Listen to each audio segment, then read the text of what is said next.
The morning Margaret Whitfield marched onto my property with her clipboard, and that pinched expression she wore like a badge of honor.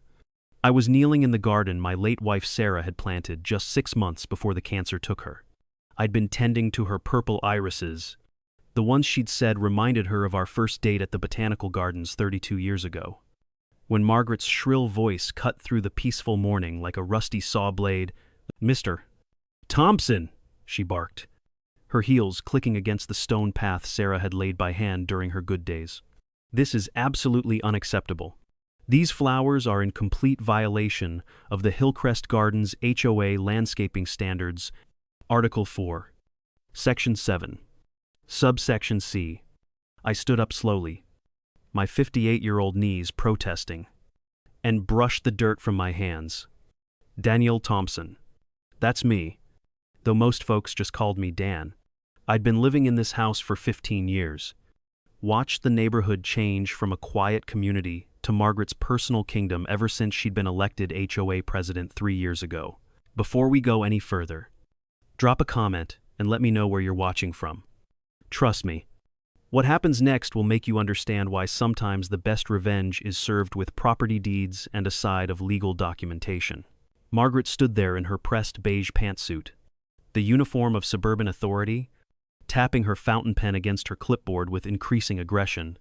Behind her stood her usual entourage, Linda Peterson, the HOA secretary who followed Margaret around like a lost puppy, and Harold Simmons, the treasurer who had the backbone of overcooked spaghetti.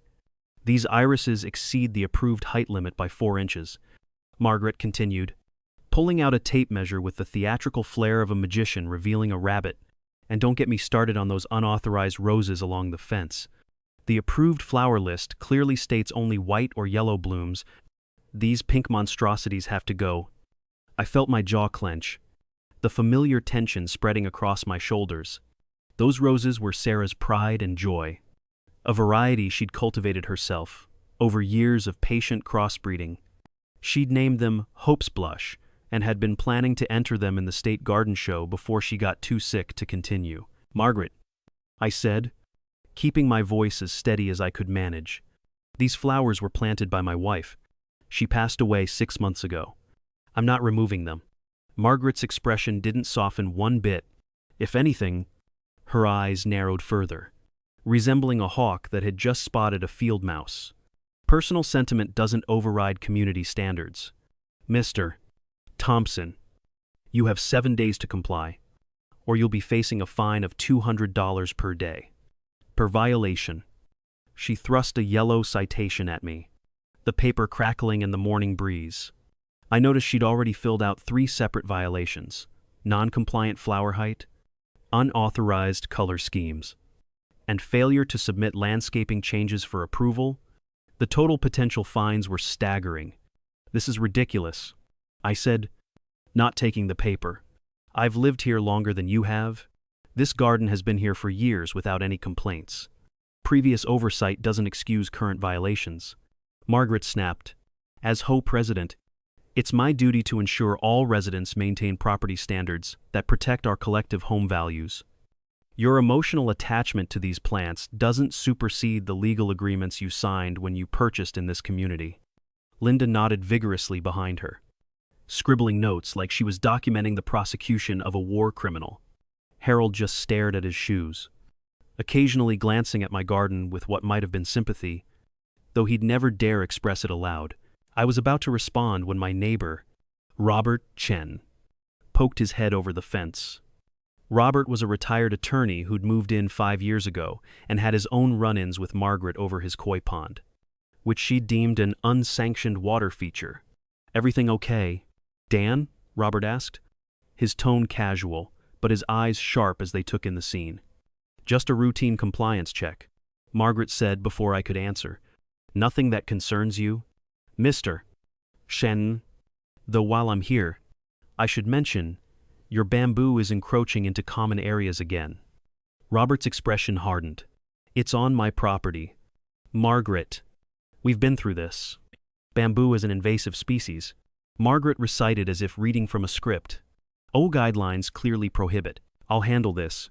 "Robert," I interrupted, not wanting to drag my neighbor into my fight. Thanks for checking. After Robert disappeared back behind the fence, Margaret turned her attention back to me, a satisfied smile playing at the corners of her mouth. You know, Mr. Thompson, this isn't the first issue we've had with your property. There was that incident with your unapproved bird feeder last year, and your garage door color. That's half a shade off from the approved palette. The bird feeder you made me remove even though it had been there for 10 years. I reminded her, and the garage door that you couldn't even tell was different until you held up a color swatch. Standards are standards, Margaret said primly. If we allow one deviation, soon the whole neighborhood will look like a circus. Is that what your wife would have wanted? For her home to contribute to declining property values? The mention of Sarah in that context made something snap inside me. My hands clenched into fists at my sides, and I took a step forward before catching myself. Margaret must have seen something in my expression because she took a small step back. Though her smirk remained firmly in place. You have 7 days? She repeated, backing toward the sidewalk with her entourage in tow. I'll be back to inspect for compliance. And Mr. Thompson, I strongly suggest you review the entire HOA guidebook. I have a feeling we'll be seeing a lot more of each other. As they walked away, I heard Linda giggle and say something about finally dealing with the eyesore. The blood rushing in my ears made it hard to catch Margaret's response, but her laughter carried clearly across the morning air. I stood there among Sarah's flowers, my whole body trembling with rage and grief. These plants weren't just decorations to me. They were living memories of the woman I'd loved for 3 decades. Every bloom carried a story. The roses she'd planted after our daughter's wedding, the irises from our anniversary trip to Oregon, the jasmine that reminded her of her grandmother's garden in Georgia. That evening, I sat at my kitchen table with a glass of whiskey and my laptop, pulling up the HOA guidelines. I'd signed the documents when we bought the house. Sure, but I'd never really studied them. Margaret had only been a regular neighbor then, before power had gone to her head like cheap wine. As I scrolled through the mind-numbing regulations, my phone buzzed. It was Robert. Dan, you might want to check the HOA Facebook page. Margaret's really going after you. I pulled up the page on my computer, and there it was. A post from Margaret with photos of my garden taken from multiple angles, some clearly shot from positions that required her to trespass on my property. The caption read, "Another example of residents who think they're above the rules. When we allow emotional excuses to override community standards, we all suffer. Your property values depend on everyone doing their part." The comments were already piling up. Some neighbors expressed sympathy, mentioning they knew about Sarah and thought the garden was beautiful. But Margaret's supporters were out in force, talking about the broken windows theory and how one unkempt garden would lead to the downfall of the entire neighborhood. One comment stopped me cold. It was from Harold. Surprisingly, maybe we should consider the circumstances. The Thompsons have been good neighbors for years. Margaret's response was swift and brutal. Harold, personal feelings have no place in HOA governance. If you can't understand that, perhaps your position as treasurer needs review. Harold didn't respond after that. I closed the laptop and walked out to the back porch. Looking over Sarah's garden in the fading light, the irises swayed gently in the evening breeze, and I could almost hear her voice. Don't let the bastards get you down. Danny. Sarah had been a fighter, right until the end. She'd faced down cancer with more courage than I could ever muster. And here I was, letting some power-drunk HOA president threaten the legacy she'd left behind. I pulled out my phone and scrolled through my contacts until I found what I was looking for. James Mitchell, an old college buddy who'd become a real estate attorney. We hadn't talked in a couple of years. But desperate times and all that, Jim, it's Dan Thompson. Yeah, I know it's been too long. Listen, I need your help with something. You got time for coffee tomorrow? As I explained the situation, I found myself getting angry all over again. But this time, it wasn't the helpless rage of grief. It was something with purpose, with direction. Margaret Whitfield thought she could bulldoze through my life, using her little bit of power to erase the last beautiful things Sarah had created. She was about to learn exactly how wrong she was. The next morning, I met Jim at the Coffee Grove on Main Street. He looked good for 62, with silver hair that he wore like a crown, and the kind of confident posture that came from winning more cases than he lost. He listened quietly as I laid out the whole story, occasionally sipping his black coffee and making notes on a legal pad. "First things first," Jim said when I finished. "Let me see your deed and the original HOA documents you signed." I'd brought everything in a folder, and Jim spent several minutes reviewing the papers, his expression growing more interested by the page. Finally, he looked up with a smile that reminded me of our college days when he'd figured out how to get us out of trouble with the dean. "Dan, when exactly did you buy this house?" "April of 2009, I said. "Why, and when was the Hillcrest Gardens HOA officially established?" I thought back. I think it was around 2011. There was a whole thing about it. The developer wanted to create standards before building the new section of the neighborhood. Jim's smile widened. "That's what I thought. Dan, you might be what's called a pre-existing non-conforming use. In layman's terms, you were there before the HOA. Which means what?" I leaned forward, hope stirring in my chest for the first time in days. "It means we need to do some research. But if I'm right, Margaret Whitfield has absolutely no authority over your property. You never actually joined the HOA because you couldn't have. You already owned your home when it was formed." I sat back, stunned, but I signed those documents. "Let me guess," Jim said. "They were presented as community guidelines or something similar, maybe during a refinancing or some other paperwork shuffle?" I tried to remember. It had been so long ago, and frankly, Sarah had handled most of that stuff. She'd been the organized one, the one who kept our important papers filed and sorted. "Maybe? I honestly don't remember the exact circumstances." "Don't worry about it. I'll pull the county records. If what I suspect is true, you've been paying HOA dues and following their rules for over a decade without any legal obligation to do so." Jim chuckled. "This could be very interesting. But Dan, I need to ask, how far do you want to take this? We could simply get them to back off. Or what?" Jim leaned in conspiratorially. "Or we could dig a little deeper. In my experience, HOA presidents, who are this aggressive about enforcement, often have some interesting skeletons in their own closets." "How much do you know about Margaret Whitfield?" "Not much," I admitted. "She moved here maybe 8 years ago, works in some kind of financial services. Divorced, I think. Lives in that big colonial on Maple Street. The one with the perfect lawn and the fountain out front? That's the one." Jim made another note. "I'll do some digging. In the meantime, don't do anything to your garden. If she wants to fine you, let her. Keep every piece of paper, every email, every text. Document everything.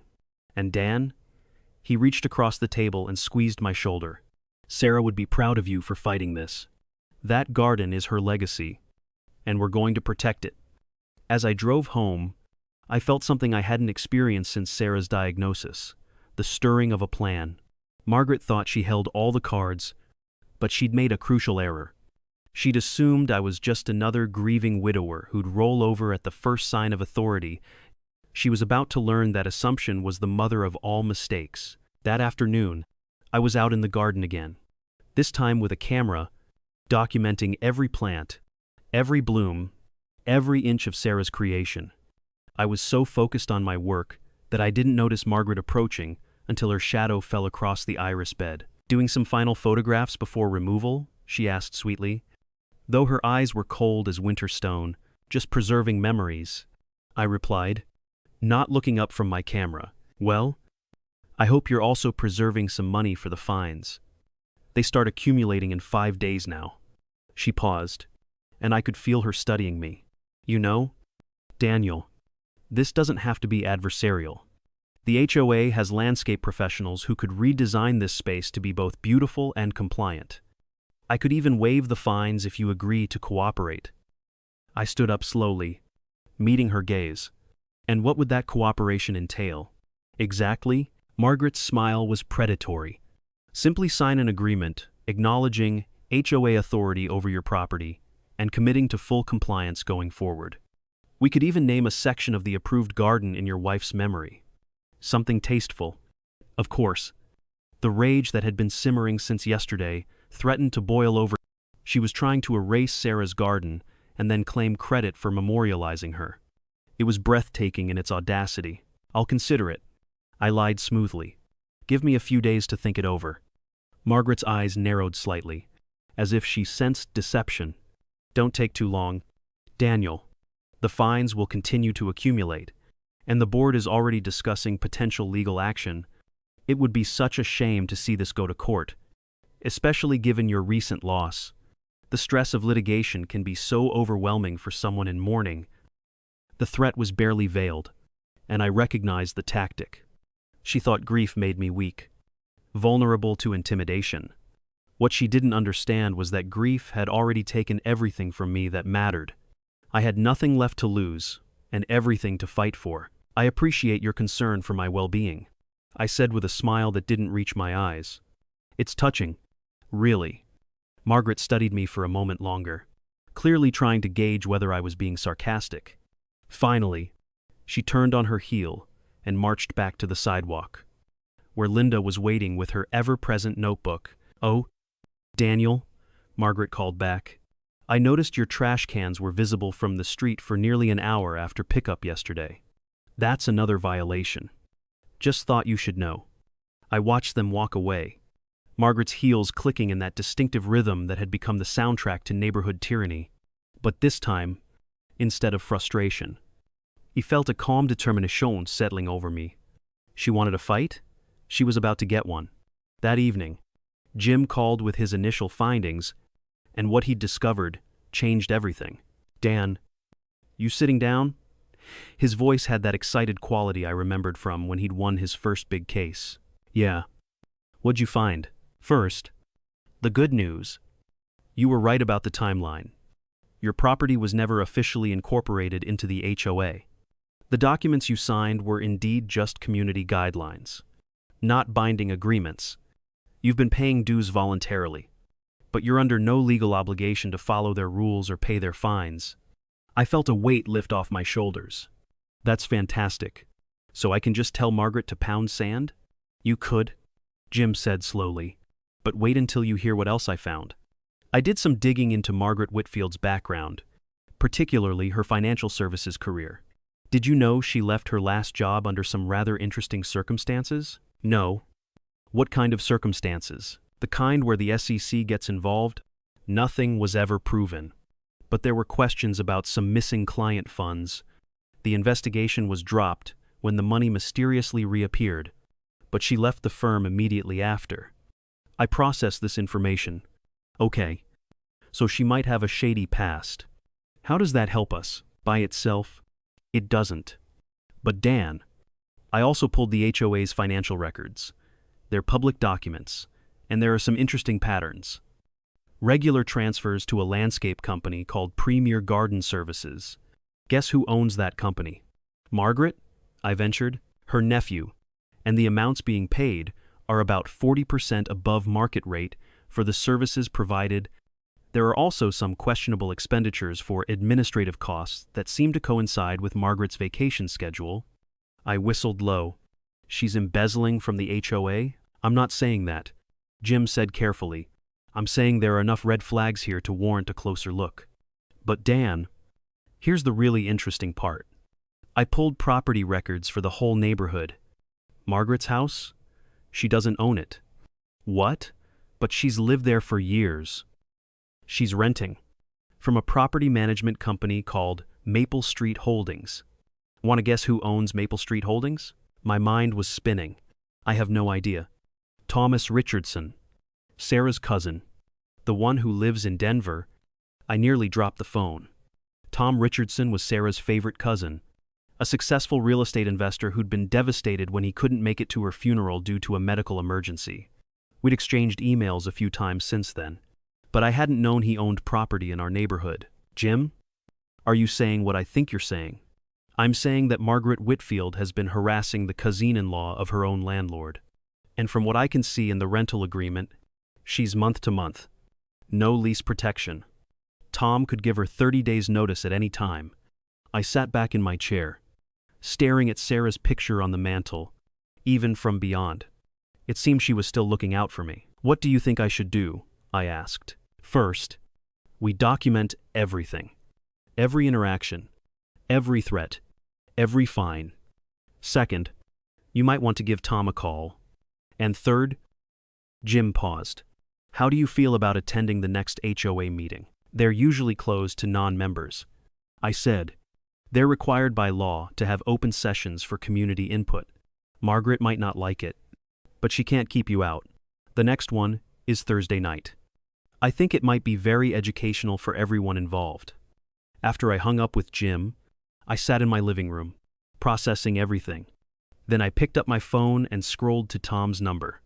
It was late in Denver, but this couldn't wait. "Dan," Tom's voice was warm but surprised. "Everything okay?" "Hey, Tom. Sorry to call so late. I've got a situation here I think you should know about." 20 minutes later, after I'd explained everything, Tom's voice had gone from warm to Arctic. "She did what? To Sarah's garden? And she's been harassing you for months?" "It's really ramped up recently," I said. "I just found out today that you own her house." "Dan, I am so sorry. If I'd known—" "Look, I'll handle this. That woman has no idea who she just messed with. Sarah was like a sister to me. Nobody disrespects her memory on my property.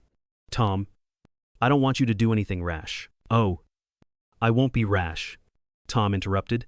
"I'll be completely legal and above board. But Dan, start preparing for that HOA meeting. Things are about to get very interesting in Hillcrest Gardens." The next few days passed in a blur of preparation. I continued tending Sarah's garden, ignoring the increasingly frantic notices Margaret left on my door. The fines were accumulating. According to her calculations, I now owed over $1,600. She'd also added new violations: a bird bath that wasn't approved, solar lights that didn't match the neighborhood aesthetic, and a wind chime that exceeded acceptable noise levels. Robert came by on Wednesday evening with a bottle of wine and some interesting news. "The whole neighborhood's talking about the HOA meeting tomorrow," he said, settling into a chair on my back deck. "Margaret's been telling everyone she's going to make an example of someone who's been flagrantly violating standards. 3 guesses who she means." "Let her try," I said, pouring us each a glass. "I've got some surprises of my own. Dan, I've got to tell you, a lot of us have been unhappy with Margaret for a while now. She's turned this neighborhood into a police state. Did you hear about the Johnsons, the young couple on Oak Street? What about them? She fined them $300 because their baby's stroller was visible on their porch for more than 2 hours. Said it violated the no storage of personal items in view rule." I shook my head. "That's insane. That's Margaret. But Dan, be careful. She's got Linda and Harold completely under her thumb, and there are a few other board members who always vote her way. Even if the neighborhood supports you, she controls the board. We'll see about that," I said, thinking about my conversation with Tom. He'd been busy the last few days, though he wouldn't tell me exactly what he was planning. "Just make sure you're at the meeting tomorrow. Wouldn't miss it," Robert said, raising his glass, "to Sarah's garden, and to giving Margaret Whitfield what she deserves." We clinked glasses, and I looked out over the garden in the setting sun. Tomorrow would be either a triumph or a disaster. Either way, I was done playing defense. Thursday evening arrived with the kind of dramatic weather that seemed fitting for a confrontation. Storm clouds gathered overhead as neighbors filed into the community center, and I noticed there were far more people than usual. Word had clearly spread that something significant was happening. I arrived early with Jim, who'd insisted on coming as my legal counsel. We took seats in the middle section, giving us a good view of both the board table and the rest of the audience. Margaret was already there, arranging papers with the kind of nervous energy that suggested she knew something was up, but couldn't quite figure out what. "Daniel," she said, noticing me, "I wasn't expecting you. This is a members-only meeting." "Actually," Jim interjected smoothly, "according to state law, HOA meetings must include an open forum for community input. Mr. Thompson has every right to be here. Margaret's lips pursed, but she couldn't argue with the law. Fine, but you'll wait your turn like everyone else. More neighbors filed in, and I was gratified to see many friendly faces. The Johnsons were there with their baby, who was thankfully quiet. Robert sat with several other homeowners I recognized as Margaret's previous targets. Even Harold looked uncomfortable, fidgeting with his papers and avoiding eye contact with everyone. Just as Margaret was about to call the meeting to order, the door opened one more time. Tom Richardson walked in, and I had to suppress a smile at Margaret's confused expression. She clearly didn't recognize him. Tom had dressed for the occasion in an expensive suit that screamed successful businessman. He took a seat in the back, giving me a subtle nod before pulling out his phone and appearing to check messages. "Let's call this meeting to order," Margaret said, her voice carrying clearly through the room. "We have a full agenda tonight, including several compliance violations that need addressing. Linda, please read the minutes from the last meeting." Linda droned through the minutes while I watched Margaret. She kept glancing at the crowd, clearly unsettled by the larger-than-usual turnout. When Linda finished, Margaret stood with a practiced smile. "Before we move to new business, I want to address an issue that's been brought to my attention. It seems some residents feel the HOA is being too strict in its enforcement of community standards." She paused for effect. "Let me be clear. These standards exist to protect all of our property values. When we allow exceptions based on personal circumstances, we create a slippery slope that ends with decreased home values and a deterioration of our community's character." Several people shifted uncomfortably, but no one spoke up. "Yet, which brings me to our first compliance issue," Margaret continued, pulling out a thick folder. "Mr. Daniel Thompson of 47 Rosewood Lane has accumulated over $2,000 in fines for multiple violations, including non-compliant landscaping, unapproved garden fixtures, and failure to maintain HOA standards. Mr. Thompson, since you're here tonight, would you care to address the board?" I stood slowly, feeling every eye in the room on me. "I would, actually. But first, I have a question. What gives the HOA authority over my property?" Margaret's smile was condescending. "Mr. Thompson, you signed the community agreements when you purchased your home. Every homeowner here is bound by the same rules." "Actually," Jim said, standing beside me, "that's not accurate. Mr. Thompson's property predates the HOA formation by 2 years.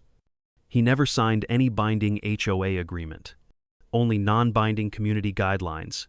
In legal terms, the HOA has no authority over his property whatsoever." The room erupted in whispers. Margaret's face flushed red. "That's ridiculous," she snapped. "He's been paying dues for years. Voluntary payments don't constitute acceptance of authority." Jim continued calmly. "Mr. Thompson has been a good neighbor, contributing voluntarily to community maintenance, but he is under no legal obligation to follow HOA rules or pay any fines." "This is preposterous," Margaret slammed her hand on the table. "I don't care what technicalities you think you've found. This board has the authority to enforce standards for the good of the community." "Speaking of the good of the community," a new voice said from the back. Tom stood up, his presence commanding immediate attention. "I have some concerns about how HOA funds are being managed." Margaret's eyes narrowed. "And you are?" "Thomas Richardson. I own several properties in this neighborhood, including the one at 1523 Maple Street." He paused, letting that sink in. "The one you're currently renting, Miss Whitfield." The color drained from Margaret's face. That's... What does that have to do with anything?" "Well," Tom continued, moving to the front of the room, "I've been reviewing HOA financial records, and I have some questions. For instance, why is the HOA paying 40% above market rate for landscaping services to a company owned by your nephew?" Gasps rippled through the crowd. Harold suddenly looked very interested in his shoes. "That's a baseless accusation." Margaret sputtered. "Premier Garden Services provide us excellent work, at premium prices." Tom interrupted. "I also noticed some interesting patterns in administrative expenses. Miss Whitfield, did the HOA pay for your trip to Bermuda last March? That was a conference on community management. Really? Because the resort you stayed at doesn't host any such conferences. I checked. The room was dead silent now, except for the growing rumble of thunder outside. Margaret looked like a cornered animal, her eyes darting between Tom, Jim, and me. This is a witch hunt, she declared. You're trying to destroy me because I dare to enforce standards. Daniel Thompson has manipulated you all with his sob story about his wife's garden. But rules are rules. That's when Mrs. Johnson stood up, her baby balanced on her hip. You fined us $300 because I left the stroller on my own porch while I put groceries away. That's not enforcing standards. That's harassment. Robert stood next. You tried to make me fill in my koi pond because you said it might attract mosquitoes, even though I had it professionally maintained. One by one, neighbors stood and shared their stories. The elderly Mr. Garrett, whom Margaret had fined for having his grandson's bicycle in the driveway for an afternoon. The Patel family, who'd been cited for hanging prayer flags during Diwali. Even quiet Mrs. Chen, who'd received a violation notice because her doormat was half an inch too wide. With each story, Margaret seemed to shrink further into herself. But she wasn't done fighting. Fine, she exploded. You all want chaos? You want the neighborhood to turn into a slum? When your property values plummet because of unkempt yards and non-conforming additions, don't come crying to me. Actually, Tom said quietly, they won't need to, because effective immediately, I'm terminating your month-to-month rental agreement. You have 30 days to vacate the premises. Margaret's mouth opened and closed like a fish out of water. You can't do that. I have rights. You have 30 days. Tom repeated calmly, I suggest you use them to find new accommodations. Somewhere far from here. This is retaliation. I'll sue. Jim stepped forward. On what grounds, Mr. Richardson is within his rights as a property owner, just as Mr. Thompson is within his rights to maintain his late wife's garden, however he sees fit.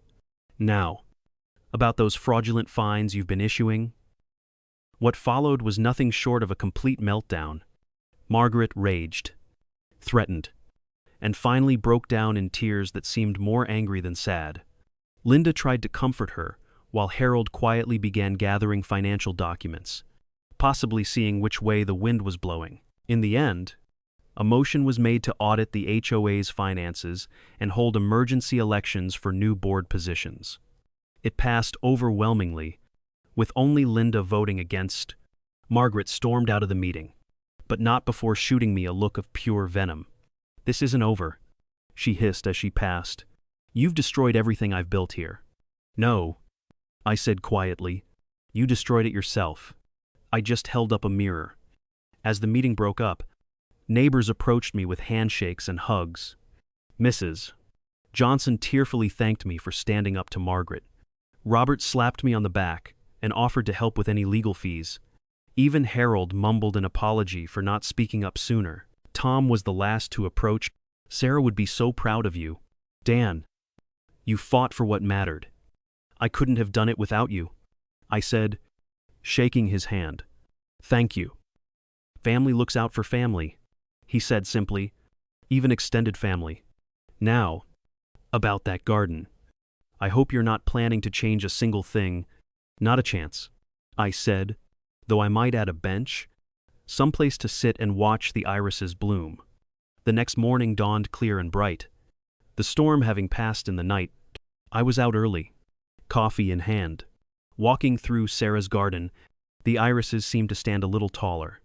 The roses bloomed a little brighter, or maybe it was just my imagination.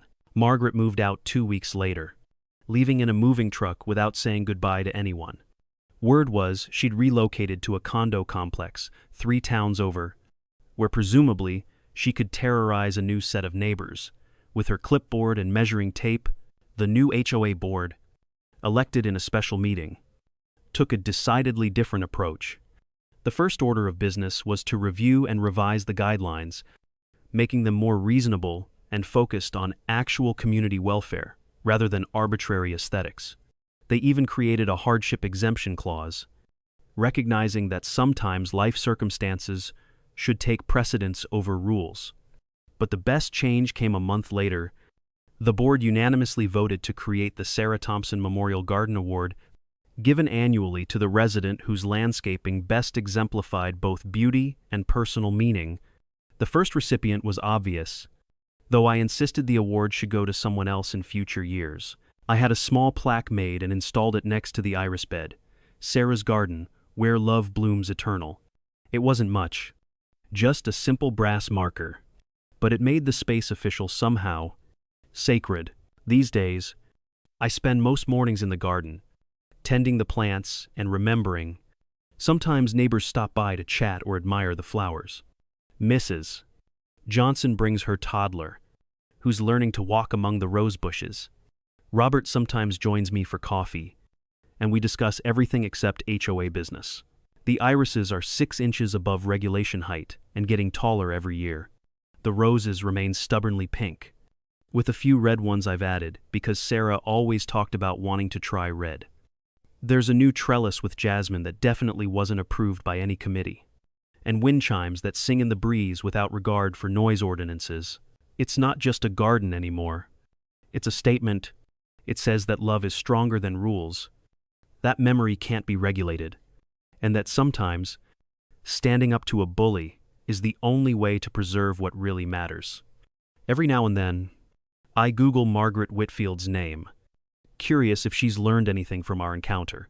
The last time I checked, there were some interesting reviews of her new condo complex online, complaining about an overzealous resident who'd been measuring people's doormat and citing them for violations. Old habits, as they say, die hard. But here in Hillcrest Gardens, we've learned our lesson. The HOA still exists, still maintains common areas, and organizes community events, but it does so with a light touch and an understanding that a neighborhood is more than just property values and uniform mailboxes. It's about people, with all their messy, beautiful, non-compliant humanity. As I write this, sitting on the new bench, Tom insisted on buying for the garden. I can see the irises swaying in the breeze. They're nearly a foot above regulation height now, reaching toward the sky with glorious disregard for arbitrary limits. Sarah would have loved how they've grown. Wild and free and beautiful. And in the end, that's all that really matters. Not the rules or the fines or the power trips of small-minded people, but the things we leave behind, the love we plant that continues to grow long after we're gone. Margaret Whitfield tried to destroy my wife's legacy with her clipboard and her citations.